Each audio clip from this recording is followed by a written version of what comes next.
तो आदाब, नमस्कार, गुड इवनिंग, सत श्री अकाल। और इसी के साथ आपने देखना और सुनना शुरू कर दिया है क्राइम कहानियां विद शम्स। आज से हर संडे ठीक इसी वक्त मैं आपको सुनाऊंगा क्राइम की कहानियां।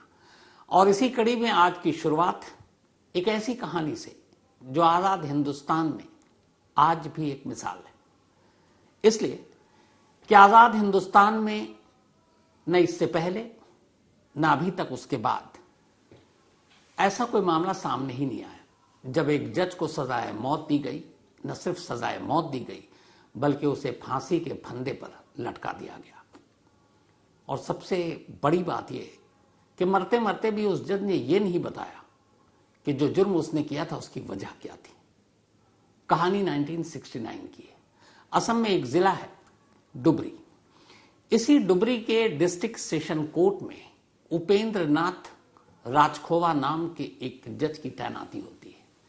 1969 में वो यहां पहुंचते हैं, कुछ दिन एक सर्किट हाउस में रुकते हैं और फिर ठीक कोर्ट के सामने उन्हें एक सरकारी बंगला अलॉट कर दिया जाता है। राजखोवा के परिवार में उनकी पत्नी और 3 बेटियां थीं। तीनों कॉलेज में पढ़ रही थी। इस जगह पर उनकी तैनाती सिर्फ 1 साल के लिए थी। उसकी वजह यह थी कि 2 फरवरी 1970 को उन्हें रिटायर हो जाना था। परिवार बीच में आता डुबरी और कुछ दिन रहता और चला जाता क्योंकि बेटियां पढ़ रही थी। तो पूरी फैमिली गुवाहाटी में रह रही थी। गुवाहाटी में बाकायदा अपना घर था राजखोवा का और वहां पे उनके और भी रिश्तेदार थे। रिटायरमेंट से ठीक 20 दिन पहले 2 फरवरी 1970 को रिटायर होना था और उससे 20 दिन पहले करीब 10 या 12 जनवरी की बात है, अपने जज के सरकारी बंगले में रहते हुए जज राजखोवा ने अपने माली और नौकर को हुक्म दिया कि मेरे बेडरूम के साथ गार्डन में जो एक पेड़ है इसे उखाड़ दो। और जड़ से उन्होंने हुक्म की तामील की, पेड़ को उखाड़ दिया गया और फिर गड्ढे, बहुत बड़ा गड्ढा था, उन्होंने कहा इस गड्ढे को रहने दो, इसमें मैं कुछ और लगाऊंगा।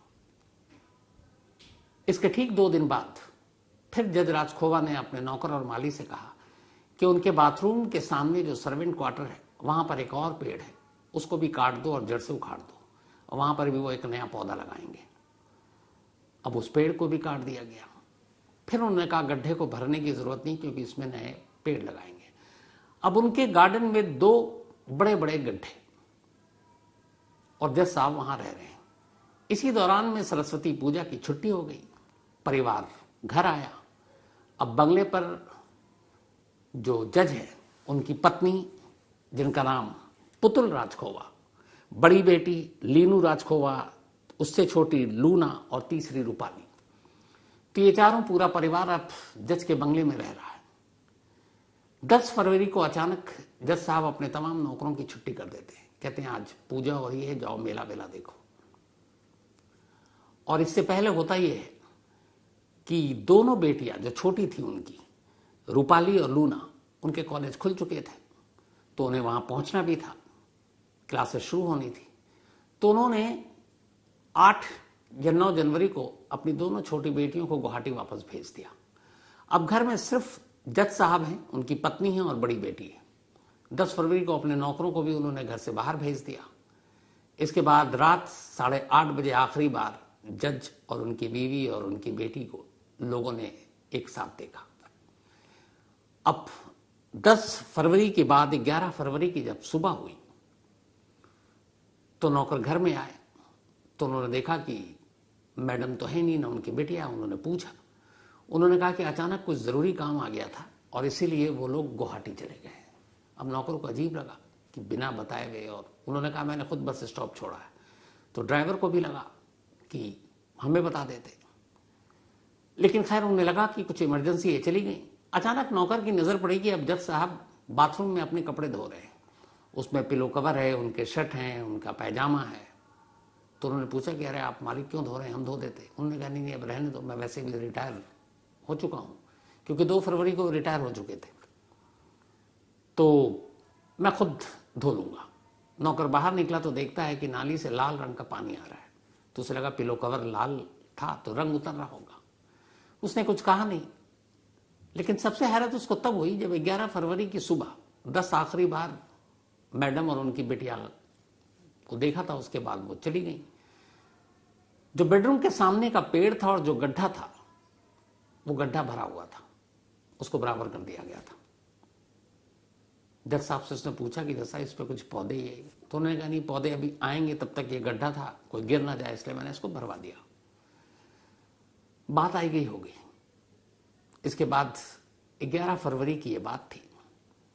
3 दिन बीत जाते हैं। अब 14 फरवरी 1970 की तारीख आ जाती है। जज साहब का अपने एक साला, जिसका नाम ब्राडा शर्मा, जो डिप्टी पुलिस इंस्पेक्टर जनरल थे, वो उनको फ़ोन करते हैं, कहते हैं कि हमारी दोनों बेटियों को आप फ़ौरन डुबरी भेज दीजिए। उनके साले साहब कहते हैं कि उनका तो एग्ज़ाम है, ये फरवरी का महीना, फाइनल एग्ज़ाम है। उन्होंने कहा नहीं, बहुत इमरजेंसी है, आप उन दोनों को आज ही भेजिए, शाम तक वो पहुंच जाए। अब बराड़ा इनकार नहीं कर पाए, दोनों को उन्होंने गुवाहाटी से बस में बिठा दिया। शाम को खुद जज साहब जाकर अपनी दोनों बेटियों को पिक करते हैं और बंगले पे ले आते हैं। अब उससे पहले उन्होंने अपने नौकरों को बता दिया था कि अगर कोई पूछे कि मैडम और बड़ी बेटी कहाँ हैं, तो उन्होंने नौकरों को यही कहा था कि वो कोकराझार गई हैं या फिर गुवाहाटी गई हैं। तो उन्होंने कहा गुवाहाटी गई थी, लेकिन वो गुवाहाटी नहीं जा पाई क्योंकि कोकराझार में एक रिलेटिव बीमार पड़ गया था। अपनी दोनों बेटियों को भी जज साहब ने यही बताया कि तुम्हारी मम्मी और बड़ी दीदी कोकराझार में एक रिलेटिव है, वो बीमार है, उनको देखने गई हैं। बेटियों ने यकीन कर लिया, वो वहां रहने लगी। 14 फरवरी को आई थी, 25 फरवरी की तारीख आ गई। उन दोनों को यहाँ आए हुए 11 दिन हो गए थे। 25 फरवरी की रात दोनों बेटियां और जज साहब बंगले के अंदर। 26 फरवरी की सुबह होती है। जब सुबह होती है तो फिर नौकर बंगले में दाखिल होते हैं, तो देखते हैं दोनों बेटियां नहीं हैं। वो पूछते हैं कहाँ गई मैडम? कहते हैं कि वो अचानक कॉलेज से फ़ोन आ गया और मैंने उनको रात को ही बस स्टैंड जाकर बस में बिठा दिया। फिर उन्हें अजीब लगता है कि जब इतने सारे लोग हैं तो जज साहब खुद बस स्टैंड जा रहे हैं। तो उन्होंने कहा नहीं कि इमरजेंसी थी, मान लेते हैं। नौकर की नज़र अब अचानक गार्डन में दूसरे गड्ढे पर पड़ती है और वो हैरान रह जाता है। देखता है कि वो दूसरा गड्ढा भी अब भर चुका है, बराबर हो चुका है। वो जज साहब से पूछता है ये, उन्हें कहा दोनों बेटियों ने कहा था ये गड्ढा खुला छोड़ना ठीक नहीं होगा, इसलिए मैंने भर दिया। तो उन्होंने बात मान ली। इसके बाद अब पूरा फरवरी निकल जाता है, मार्च निकल जाता है। मार्च निकलने के बाद 15 अप्रैल 1970 को आखिरकार डिस्ट्रिक्ट एंड सेशन जज उपेंद्र नाथ राजखोवा सरकारी बंगला अपना जज का खाली कर देते हैं और सिल्लीगुड़ी एक्सप्रेस से सिल्लीगुड़ी के लिए निकल जाते हैं। वहां से निकलने के बाद वो एक गौरीगंज इलाका, वहां जाते हैं। वहां एक शख्स था जिसके बेटे को उन्होंने कोर्ट में नौकरी पे लगाई थी। वो उसके घर पर 3 दिन रुकते हैं और कहते हैं कि मुझे कुछ प्लॉट ज़मीन खरीदना है क्योंकि मैं रिटायर हो चुका हूँ, और इसके बाद मैं सिल्लीगुड़ी में जाऊँगा और वहाँ एक होटल है, उसका नाम है सवाई होटल, मैं वहीं रुकूँगा। तो अपने बेटे को बता देना, जॉय को, बट ये बात किसी और को मत बताना क्योंकि मेरे पास पैसे भी हैं, प्लॉट खरीदना है, पता नहीं कि लोग क्या करें। उन्होंने कहा ठीक है। अब अप्रैल के बाद इधर अप्रैल बीत गया, मई जून। उधर बराड़ा जो हैं उनके साले साहब पुलिस में, अब वो परेशान क्योंकि पिछले 3-4 महीने से ना उनकी अपनी बहन से बात हो रही है, ना तीनों भांजियों से बात हो रही है, और इधर राजखोवा साहब भी गायब। अब बहुत फ़ोन किया, कोई खबर नहीं। आखिरकार वो डुबरी पहुंच जाते हैं और ढूंढते हैं कि कहाँ है राजखोवा। पता चलता है वो तो यहाँ से अप्रैल में जा चुके हैं। 1-2 बार जाने के बाद अपनी तरफ से तफ्तीश करके वो लौट जाते हैं। इधर अब एक नए जज उस सरकारी बंगले में शिफ्ट हो चुके थे। आखिरकार 15 जून को दोबारा पहुंचते हैं बराड़ा शर्मा डुबरी, और वहां जाकर वहां की पुलिस से मिलते हैं और कहते हैं कि ये अजीब बात है, पिछले 4 महीने से पूरी फैमिली से कांटेक्ट नहीं हो रहा है, हर जगह ढूंढ लिया, कहीं नहीं है। तो उन्होंने कहा चलो कोर्ट में उनके कुछ पुराने साथियों से पूछते हैं। अब वो कोर्ट पहुंचते हैं। जब कोर्ट पहुंचते हैं तो जॉय चक्रवर्ती उन्हें मिलता है। उसके सामने वो कहते हैं कि 4 महीने से पूरे परिवार से कांटेक्ट नहीं है, पता नहीं क्या हो गया। तब जॉय बताता है घबराने की जरूरत नहीं है साहब, तो सिल्लीगुड़ी के एक होटल सुबाई में है और रूम नंबर 3 है, मैं कुछ दिन पहले ही उनसे मिलकर आया हूँ।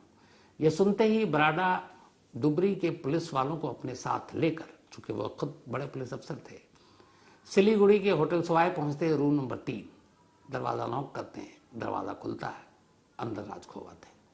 राजखोवा उन लोगों को देखकर चौंकते हैं, लेकिन अब बारी पुलिस और बराड़ा की थी। वो पूछते हैं कि परिवार कहाँ है। कभी कहते हैं कि दार्जिलिंग में बेटी का एडमिशन करा दिया, कभी कहते हैं दिल्ली में है, कभी कहते हैं कोकरा उसमें है, लेकिन कहा जाता है कि जब आप एड्रेस दीजिए एग्जैक्ट, तब वो एड्रेस नहीं देते। शक गहराता जाता है। आखिरकार अब उपेंद्र नाथ राजखोवा को भी लगा कि वो ज्यादा देर तक झूठ नहीं बोल सकते। तब वो अपने साले से कहते हैं कि मैं जो भी कहूंगा वो कागज पर लिख कर कहूंगा। इसके बाद उन्हें कागज और कलम दिया जाता है। वो असमिया भाषा में कागज पर लिखते हैं कि उनकी बीवी सरकारी बंगले में जहां पे वो रहते थे, एक रोज पैर फिसल गया और वो गिर गई, सर में चोट लगा और उनकी मौत हो गई। बीवी की मौत से बड़ी बेटी सदमे में आ गई, उसने नींद की गोली खा ली और उसकी भी मौत हो गई। इसके बाद उन्होंने उन दोनों की लाश को ब्रह्मपुत्र नदी में बहा दिया। अब ये लिख रहे हैं, इसको पढ़ने के बाद कहा जाता है कि चलो ये तो दो हो गया, बाकी दोनों बेटियां। वो कहते हैं इसके बाद बाकी दोनों बेटियां जब घर आई और उन्हें उनकी मां और बड़ी बहन के बारे में पता चला तो वो भी सदमे में आ गई और दोनों ने उसी ब्रह्मपुत्र नदी में जाकर छलांग मार दी और दोनों ने खुदकुशी कर ली। अब जब ये सारी चीजें लिख के दी तो पुलिस ने कहा कि चलिए अब आपको पुलिस स्टेशन में यही स्टेटमेंट देना होगा। उन्होंने कहा ठीक है, 1 सेकंड आता हूं। वो बाथरूम गए कपड़े चेंज करने, तभी अंदर से आवाज आई चीखने की। दरवाजा खोलकर जब अंदर दाखिल हुए लोग तो देखा कि एक चाकू से उन्होंने अपने पेट पे वार कर रखा है। घायल हालत में उन्हें फौरन अस्पताल ले जाया गया। अस्पताल ले जाने के बाद लंबा उनका इलाज चला। जून से जुलाई आ गया। जुलाई में आखिरकार फिर पुलिस की टीम उनसे पूछती है कि अब आप सच्चाई बताओ, क्योंकि अब वो बयान देने लायक थे।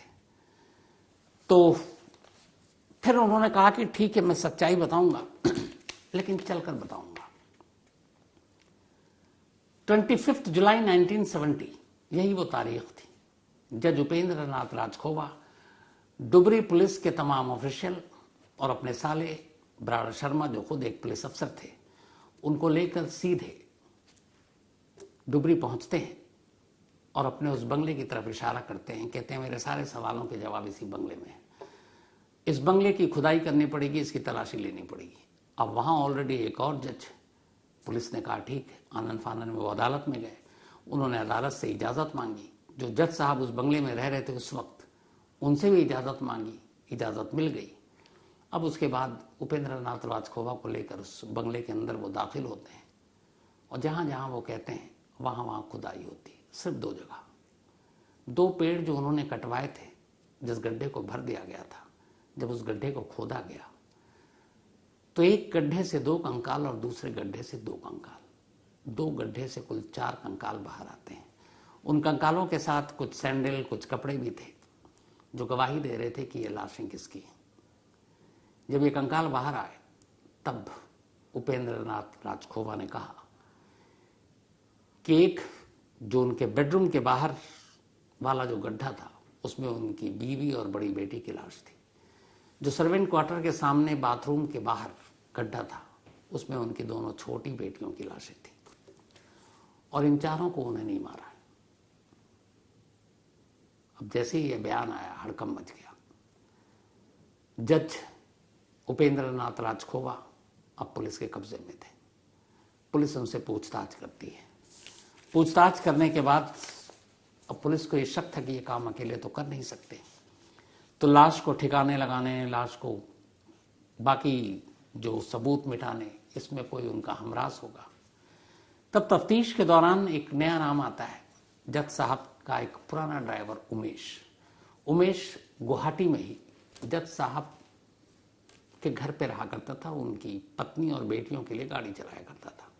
बीच बीच में जब जरूरत होती तो जज साहब उमेश को अपने सरकारी बंगले पर भी बुला लेते थे, लेकिन वो ज्यादातर गुवाहाटी में रहता था और जज साहब अलग अलग जगहों पे पोस्टिंग होती रहती थी। तो पता चला कि लाश को ठिकाने लगाने में उमेश ने भी इनकी मदद की है, वो गड्ढे भरने में, लाश को गड्ढे में डालने में। तो जज के इकबालिया बयान के बाद अब उमेश को भी गिरफ्तार कर लिया जाता है। अब इन दोनों के खिलाफ अदालत में मुकदमा चलना शुरू होता है। पहली बार 11 अगस्त 1970 को इस सारी चीजों की तलाशी के बाद पुलिस ने एक चार्जशीट तैयार करनी शुरू की। उसके बाद चार्जशीट दाखिल होने के बाद अदालत से जो मुकदमे का पहला ट्रायल की तारीख आती है वो आती है 25/8/1972। लेकिन जिस दिन इस मुकदमे की शुरुआत होनी थी उसी दिन जेल से जब उनको कोर्ट में लाया जाना था, जस्टिस राजखोवा को, बल्कि जज, अचानक वो फिर एक बार खुदकुशी करने की कोशिश करते हैं। उन्हें अस्पताल ले जाया जाता है, ट्रायल टल जाता है। ट्रायल टलने के बाद जब उनके ठीक होने का इंतजार किया जाता है, जब वो ठीक हो जाते हैं, तो आखिरकार फिर से मुकदमा शुरू होता है। मुकदमा चलता है। 27 जनवरी 1973 यही वो तारीख है जब डिस्ट्रिक्ट कोर्ट, वही डिस्ट्रिक्ट एंड सेशन कोर्ट, जिस कोर्ट में जज उपेंद्र नाथ राजखोवा एक जज की हैसियत से न मालूम कितने फैसले सुना चुके थे, उसी कोर्ट में अब उनके खिलाफ फैसला आना था। 27 जनवरी 1973 को वो फैसला आया और अदालत ने इस संगीन जुर्म के लिए जज राजखोवा को सजाए मौत दी, जबकि उनके ड्राइवर उमेश को बरी कर दिया। अब इस फैसले के खिलाफ जज हाईकोर्ट पहुंचते हैं। गुवाहाटी हाईकोर्ट में जाने के बाद इस मामले की सुनवाई होती है।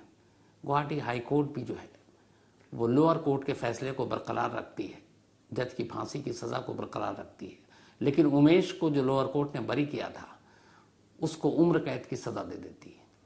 इसके बाद मामला सुप्रीम कोर्ट में पहुंचता है। सुप्रीम कोर्ट भी दोनों अदालतों के फैसले को बरकरार रखते हुए जज उपेंद्र नाथ राजखोवा की फांसी की सजा को सही मानती है और कहती है कि एक ऐसा शख्स जिसे कानून की जिम्मेदारी तमाम दी गई, जो फैसले सुनाता है अलग अलग जुर्मों के, अगर वो खुद जुर्म करे तो ऐसे लोगों के साथ रियायत नहीं होनी चाहिए। और ड्राइवर उमेश की उम्र कैद की सजा को भी बरकरार रखती है। इसके बाद मर्सी पिटीशन जाती है प्रेसिडेंट के पास। राष्ट्रपति भी जज उपेंद्र नाथ राजखोवा को माफ करने से साफ मना कर देते हैं। तमाम कोशिश के बावजूद कोई कानूनी राहत नहीं मिलती। इसके बाद 14 फरवरी 1974, 14 फरवरी को ही अपने दोनों छोटी जो बल्कि बेटियां थी उनको बुलाया था घर। उसी दिन 14 फरवरी 1973 को जोरहट जेल में उपेंद्र नाथ कुशवाहा को फांसी पर लटका दिया जाता है। यानी कि सिर्फ जुर्म करने के 4 साल के अंदर तीनों अदालतें अपना फैसला सुनाती हैं। राष्ट्रपति रहम की अपील खारिज करते हैं और एक जज फांसी पर झूल जाता है। यह देश के इतिहास में अब तक का इकलौता मामला है जहां एक जज को फांसी हुई है। लेकिन बार बार पूछा गया जज उपेंद्र नाथ राजखोवा से कि आपने अपनी पत्नी और तीनों बेटियों को क्यों मारा। उन्होंने एक बार भी उसकी वजह नहीं बताई कि मैंने क्यों मारा। ये वजह आज भी एक राज है, लेकिन दबी जुबान में जो लोग बताते हैं वो ये है कि जो उमेश था, उनका ड्राइवर, जो गुवाहाटी में उनके परिवार के साथ रहा करता था, जज साहब को कहीं ना कहीं शक था कि जो उनकी बेटियां हैं वो उनकी अपनी बेटियां नहीं हैं, बल्कि उमेश जो है उसका उनकी पत्नी के साथ संबंध था और उसी वजह से उनकी बेटियों का जन्म हुआ। और इसी शक की वजह से जज साहब ने अपने पूरे परिवार का खात्मा कर दिया। जिस जगह पर जज साहब का ये बंगला था, बाद में जब ये लाशें बाहर निकली वहां कोई दोबारा जाने को तैयार नहीं हुआ। धीरे धीरे उसको भूतहा बंगला का नाम दे दिया गया। 50 साल तक वो वीरान पड़ा।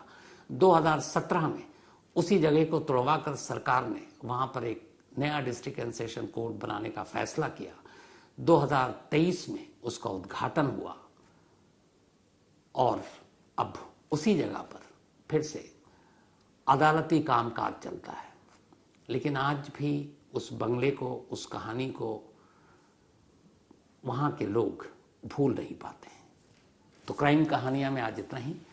अब अगले संडे ठीक इसी वक्त आपसे फिर मुलाकात होगी क्राइम कहानियां में किसी नई कहानी के साथ। तब तक अपना और अपनों का ख्याल रखिएगा। Thank you very much.